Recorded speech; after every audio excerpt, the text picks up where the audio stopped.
World now में सबसे पहले बात अमेरिका के बदलती डेमोग्राफी की। क्या अमेरिका की डेमोग्राफी तेजी से चेंज हो रही है? अमेरिका में मुस्लिम आबादी लगातार बढ़ रही है। वहीं गाजा पर हमले के बाद देश के भीतर यहूदी विरोधी घटनाओं में भी इजाफा हुआ है। आलम तो यह है कि न्यूयॉर्क के मेयर के इलेक्शन में भी एक मुस्लिम कैंडिडेट की जीत हुई है। तो सवाल यह है कि क्या विदेश की जंग अमेरिका की सड़कों पर नफरत की आग भड़का रही है? अमेरिका में बीते वर्षों में मुस्लिम समुदाय की संख्या और सामाजिक मौजूदगी बढ़ी है। शिक्षा, टेक्नोलॉजी, हेल्थ केयर से लेकर पॉलिटिक्स तक मुस्लिम अमेरिकन की भागीदारी ज्यादा नजर आती है। मस्जिदों और कम्युनिटी सेंटर्स की में भी गतिविधियां तेज हुई हैं। आंकड़े क्या कहते हैं? साल 2007 में जनसंख्या मुस्लिमों की 0.4% थी। साल 2014 में अमेरिका में जनसंख्या 0.9% पहुंच गई। 2023-24 में यह बढ़कर 1.2% हो गई। पिछले 16-17 सालों में मुस्लिम आबादी अमेरिका में लगभग डबल हो चुकी है। साल 2025 में संख्या 4 से 4.5 मिलियन यानी कि 45 लाख के बीच हो सकती है। अमेरिकी आबादी का लगभग 1.2 से 1.34%। मिशिगन, कैलिफोर्निया, न्यूयॉर्क में सबसे अधिक मुस्लिम कम्युनिटी रहती है। डियरबॉन, मिशिगन अमेरिका का सबसे बड़ा मुस्लिम आबादी वाला शहर है। मुस्लिम आबादी की बढ़ती राजनीतिक और सामाजिक भागीदारी नजर आती है। पूरी दुनिया इस वक्त एक जनसंख्या और डेमोग्राफी संकट से भी जूझ रही है। इस समय विश्व की जनसंख्या लगभग 800 करोड़ है। इसमें 200 करोड़ लोग तो मुस्लिम और ईसाई धर्म को मानने वाले हैं, जबकि 150 करोड़ जनसंख्या सिर्फ मुसलमानों की मानी जाती है। जनसंख्या संकट अमेरिका में भी देखने को मिल रहा है। इसमें मुसलमानों की तादाद तेजी से बढ़ी है। हाल ही में एक रिपोर्ट सामने आई है। अमेरिका में हाल के वर्षों में मुसलमानों की जनसंख्या में दोगुने तक का इजाफा देखा गया है। पीयू रिसर्च सेंटर की रिपोर्ट। अमेरिका की जनगणना में धर्म से संबंधित आंकड़े इकट्ठा नहीं किए जाते। ये जानकारी अमेरिकन रिसर्च सेंटर पीयू के सर्वे के दौरान सामने आई है। इस सर्वे को रिलीजियस लैंडस्केप स्टडी यानी कि RLS के माध्यम से किया गया है।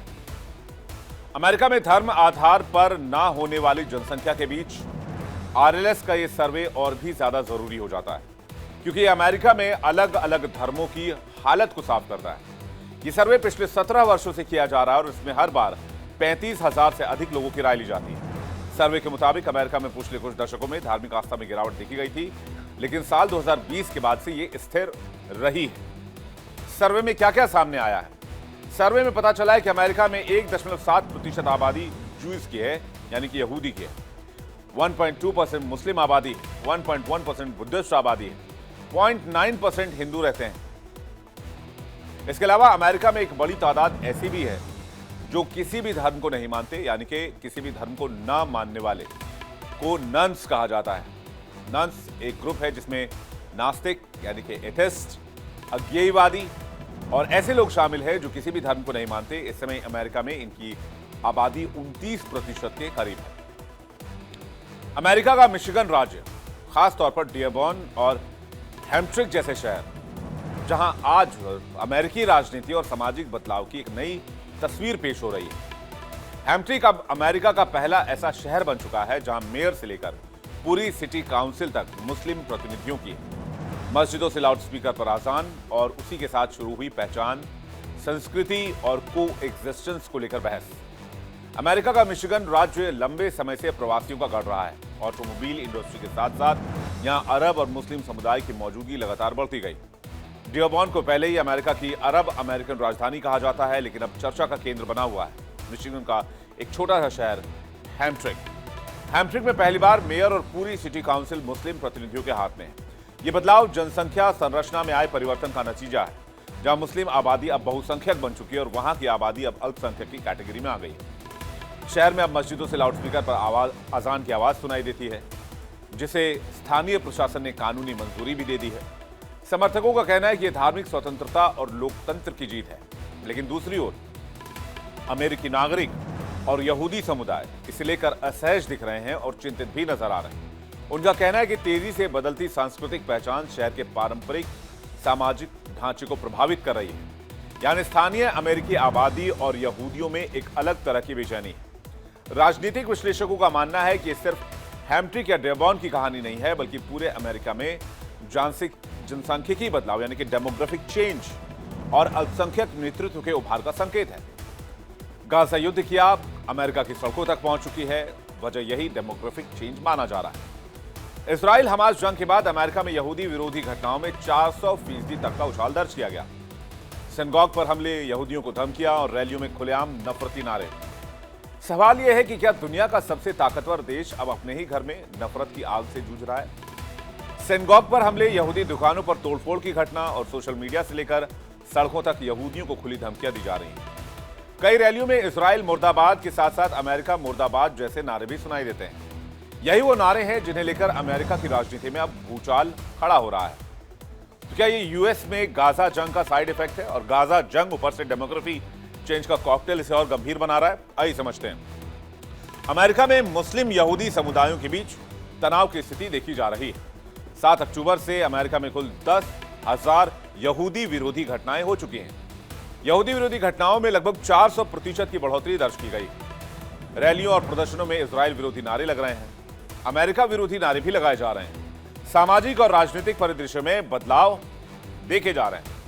अमेरिकी शहर में इस्लामिक सांस्कृतिक पहचान का प्रभाव बढ़ रहा है। स्थानीय प्रशासन में मुस्लिम नेताओं की भागीदारी बढ़ी है। अमेरिकी समुदायों में असुरक्षा की भावना भी इसी के साथ जन्म ले रही है और ये भी कह सकते हैं कि बढ़ रही है, जिसे सामाजिक टकराव के होने का खतरा पैदा हो रहा है। राष्ट्रपति डोनाल्ड ट्रंप इसे अमेरिका के लिए आंतरिक सुरक्षा का बड़ा खतरा बता चुके हैं। उनका दावा है कि कट्टरपंथ अब अमेरिका की सामाजिक एकता को तोड़ रहा है। अमेरिकी एजेंसियां अलर्ट पर हैं। यहूदी धार्मिक स्थलों की सुरक्षा बढ़ाई जा रही है, लेकिन सवाल अभी कायम है कि क्या अभिव्यक्ति की आजादी की आड़ में नफरत को खुली छूट दी जा रही है? गाजा युद्ध ने अमेरिका को एक आईना दिखा दिया है, जहां बाहर आतंकवाद से लड़ने वाला देश आज अपने ही देश के अंदर दो समुदायों में बढ़ते नफरत से जूझ रहा है। एक नए सामाजिक टकराव को जन्म दे रहा है, एक सिविल वॉर की तरफ जा रहा है। जैसे अमेरिका का सिविल वॉर बहुत चर्चित मुद्दा रहा है, बहुत चर्चित विषय रहा है और बड़े पैमाने पर यह सिविल वॉर पूरी दुनिया में इसकी बात हुई थी। इसके बारे में फिर कभी आपको डिटेल से बताएंगे। लेकिन क्या अमेरिका एक बार फिर उसी तरफ जा रहा है, समझना होगा। अमेरिकी राष्ट्रपति चुनाव में डोनाल्ड ट्रंप ने 2.0 में निर्विवाद विजेता बनकर उभरे। वहीं कमला हैरिस को करारी हार का सामना करना पड़ा था। माना जा रहा है कि ट्रंप की जीत में अमेरिकी मुसलमान मतदाताओं का बड़ा हाथ रहा, जिन्हें अभी तक डेमोक्रेटिक पार्टी का समर्थक माना जाता था। अब अमेरिकी मुसलमानों का ट्रंप कार्ड क्या था? ट्रंप की जीत में अमेरिकी मुस्लिम वोटर्स का बड़ा हाथ रहा। मुसलमान पहले से ही बाइडेन प्रशासन से लगातार नाराज बताए जा रहे थे। क्यों नाराज बताए जा रहे थे? एक तो एंटी इनकम्बेंसी, और इसलिए वो वोटर्स आ गए इधर, मुस्लिम वोटर्स ट्रंप की तरफ। अब नाराज हो गए बाइडेन के वोटर और बाइडेन के वोटर आ गए डोनाल्ड ट्रंप की तरफ से, बाइडेन प्रशासन से नाराज थे। कारण क्या था? प्रमुख कारण इजराइल फिलिस्तीन युद्ध में अमेरिका की विदेश नीति, क्योंकि बाइडेन के समय वो युद्ध शुरू हुआ और ट्रंप के दामाद ने भी मुसलमान वोटों के लिए लॉबिंग की। मिशिगन के मुस्लिम समुदाय तक ट्रंप की पहुंच है। चुनाव के दौरान हैरिस की नीति से मुसलमानों को और भड़काया गया, जिसकी वजह से मुसलमान शिफ्ट हो गए डोनाल्ड ट्रंप की तरफ, रिपब्लिकन पार्टी की तरफ। लेकिन अब वही डोनाल्ड ट्रंप अपने भाषणों में अमेरिका के भीतर बढ़ते कट्टरपंथ को देश के लिए खतरा बता रहे हैं। सवाल यही है, जब घर के अंदर लगी आग है तो दुनिया में आतंकवाद का केंद्र माने जाने वाले पाकिस्तान के जनरल को गला क्यों मिलाया जा रहा है उससे, या उसे रेड कारपेट वेलकम क्यों दिया जा रहा है? जवाब सीधा, ये कूटनीति नहीं डील है और ट्रंप डील करना जानते हैं। डोनाल्ड ट्रंप एक राजनेता से पहले बिजनेसमैन है, वो स्टेट्समैन नहीं है। उनकी सोच पर, भावनाओं पर नफे नुकसान का परत डला हुआ है। वो फायदे नुकसान के तराजू पर ही किसी भी रिश्ते को तोलते हैं। पाकिस्तान में चेहरा चाहे शहबाज शरीफ हो या कोई और, असली सत्ता इस्लामाबाद में नहीं, रावलपिंडी में बैठी आर्मी हेडक्वार्टर के पास है। ट्रंप जानते हैं कि आतंकवाद, अफगानिस्तान, चीन और मिडिल ईस्ट जैसे मुद्दों पर पाकिस्तान की सेना की भूमिका अहम है। अमेरिका को जमीनी सहयोग चाहिए और पाकिस्तान को अंतर्राष्ट्रीय वैलिटी एंड रिलीफ। यहीं से शुरू होती है डील की राजनीति। तो सवाल यह नहीं है कि ट्रंप पाकिस्तान से प्यार करते हैं, नहीं। सवाल यह है कि ट्रंप किससे डील कर रहे हैं, और जवाब साफ है, सरकार से नहीं, आर्मी के एक जनरल से। क्योंकि ट्रंप के लिए नैरेटिव नहीं, निगोशिएशन मायने रखता है।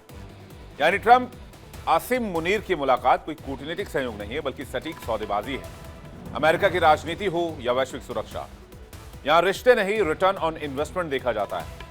अमेरिका के सामने डबल चुनौती भी है, बदलते डेमोग्राफिक्स के साथ सामाजिक संतुलन बनाए रखना और विदेश की जंग को घर की नफरत बनने से रोकना। लेकिन क्या इसमें डोनाल्ड ट्रंप कामयाब हो पाएंगे? यह कहना मुश्किल है। ये वक्त तय करेगा और वक्त की कसौटी पर से कसा भी जाएगा। क्या उससे निकलकर डोनाल्ड ट्रंप इन चुनौतियों को पार कर पाते हैं? क्या अमेरिका के सिविल वॉर को रोक पाते हैं? बदलते डेमोग्राफिक चेंज को कंट्रोल कर पाते हैं? जिस पर अमेरिका का भविष्य निर्भर करेगा।